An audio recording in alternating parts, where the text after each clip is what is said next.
Hi, I'm Kim Vanell in Wanganui, New Zealand. It's Monday, November 3rd. Today, the US Supreme Court weighs the legality of Trump's tariffs in the biggest test of his power so far. It's Tuesday, November the 4th.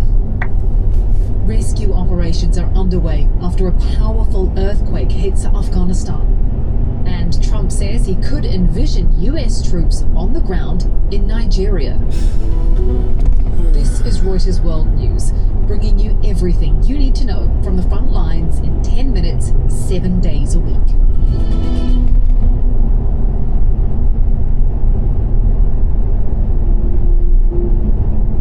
We start with some breaking news.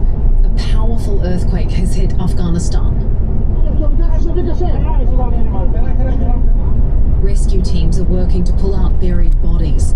The 6.3 magnitude earthquake hit near the northern Afghan city of Mazar-e-Sharif, with a population of over 500,000. Emergency teams are in the area and working on rescue operations.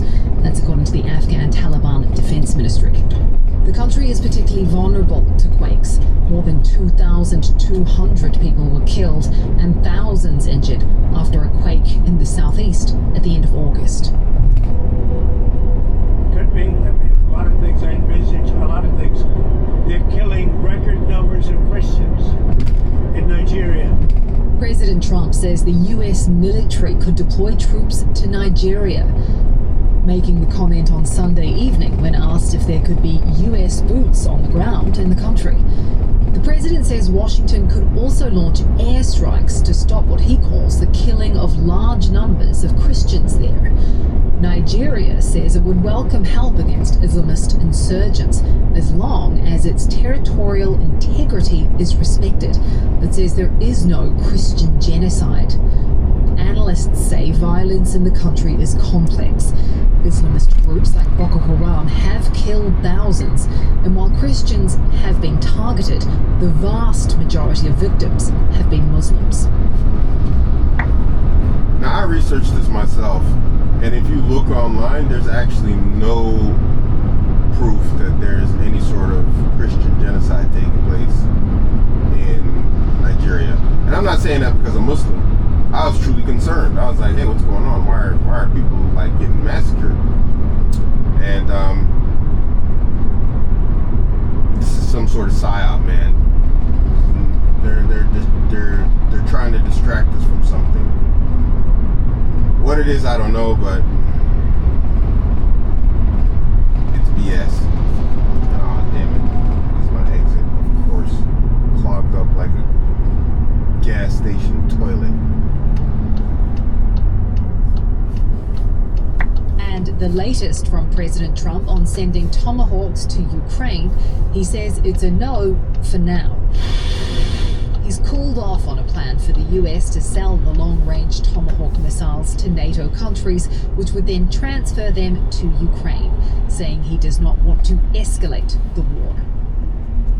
President Trump faces a pivotal moment this week, with the US Supreme Court set to decide whether his sweeping tariffs, central to his economic and foreign policies, are actually legal.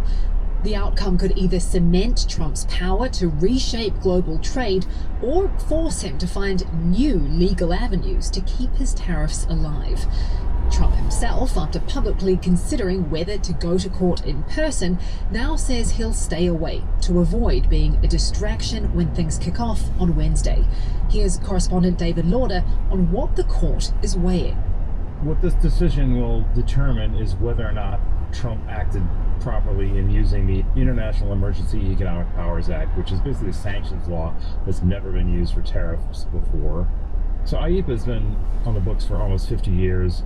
It was modified after 9/11 to give the president a lot more powers to impose sanctions on countries and individuals and entities and groups that were active at the time. So it's never really been used for a tariff. In fact, it does not actually have the word tariff in it, which is one of the arguments that the plaintiffs, some small businesses, are making. David says because the tariffs are central to President Trump's entire geopolitical strategy, even if the court rules against him, the administration will find a workaround. basically, tariffs are Trump's favorite thing ever. It's the tool that he uses the most to try to coerce countries either into making trade concessions or political behaviors, such as the tariffs he's imposed on Brazil and India.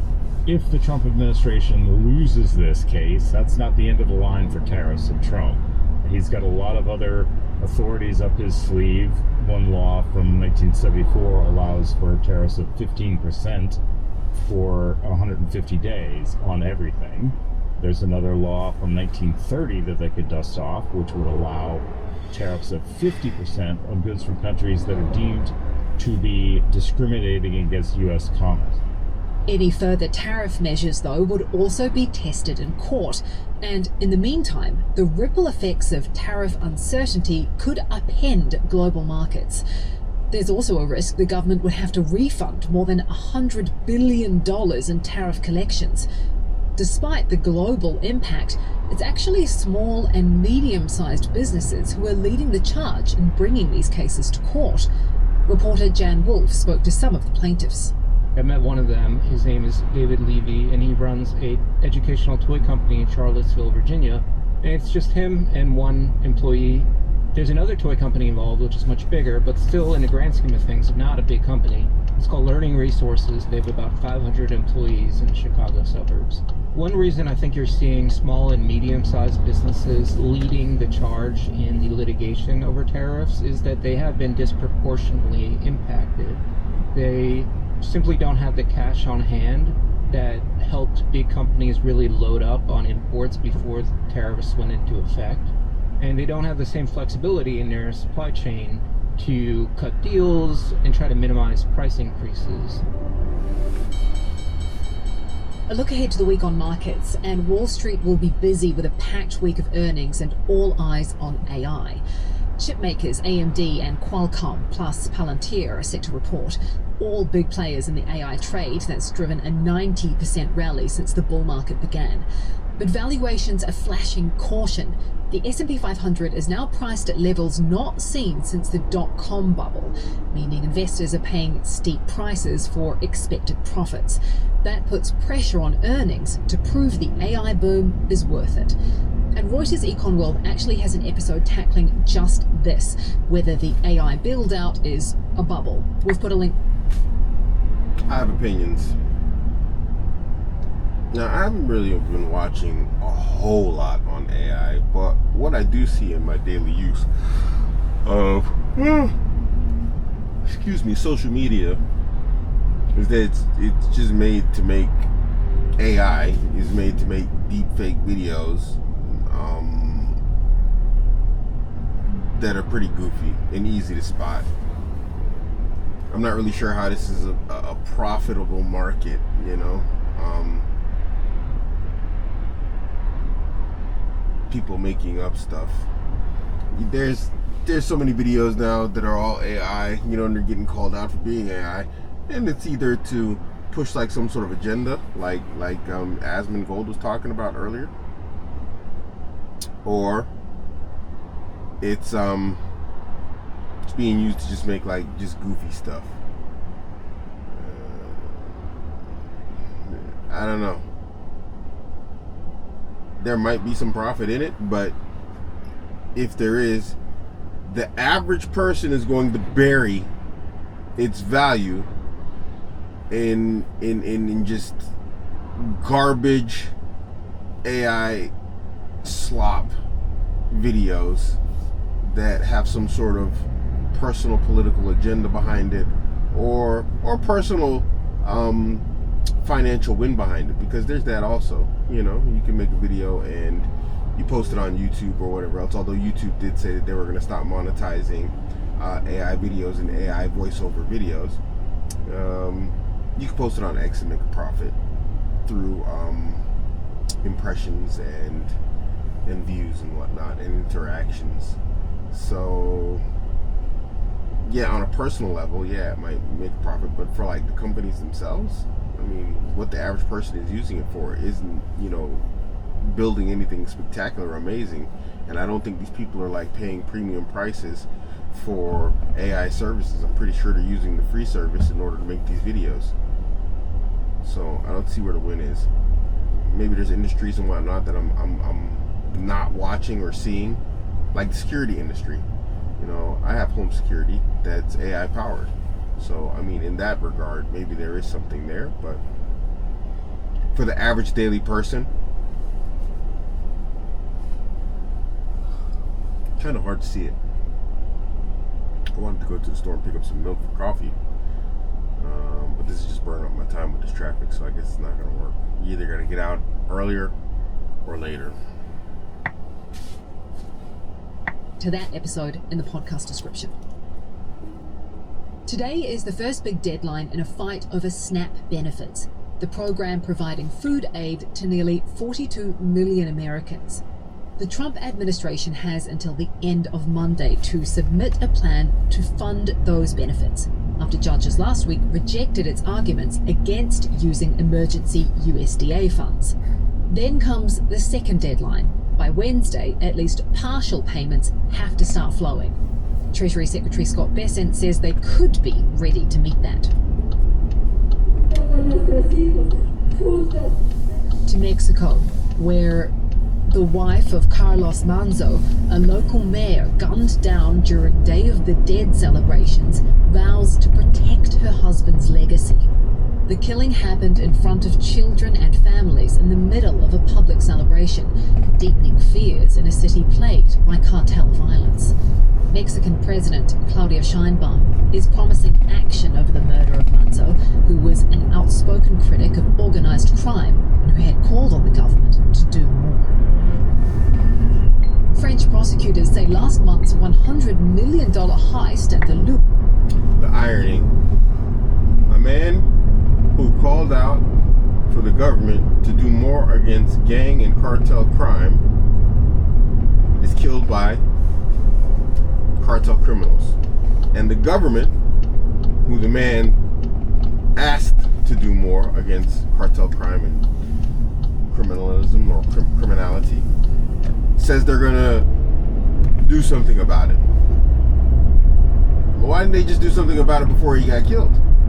I mean, he'd obviously been asking for action to be taken.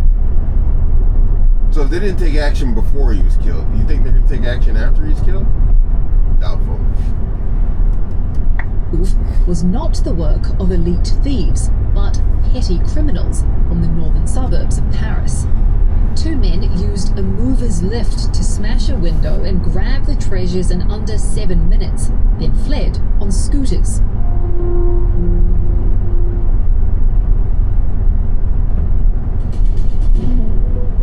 And for today's recommended... I hate to say it, but wait, I gotta hear that again, because if that's the UK, you know, I'm sorry, man, I don't want to throw y'all under the bus, but you know that some Asians did that. Is now priced at levels not seen since the dot-com bubble, where the wife of Carlos Manzo, a local mayor gunned down during Day of the Dead celebrations, vows to protect her husband's legacy. The killing happened in front of children and families in the middle of a public celebration, deepening fears in a city plagued by cartel violence. Mexican President Claudia Sheinbaum is promising action over the murder of Manzo, who was an outspoken critic of organized crime and who had called on the government to do more.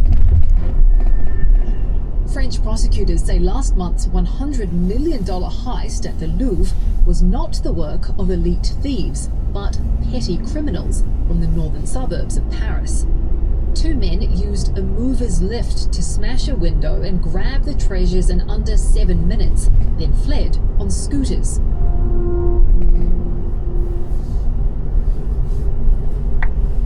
Yeah, that's some straight up foreigner stuff right there, man.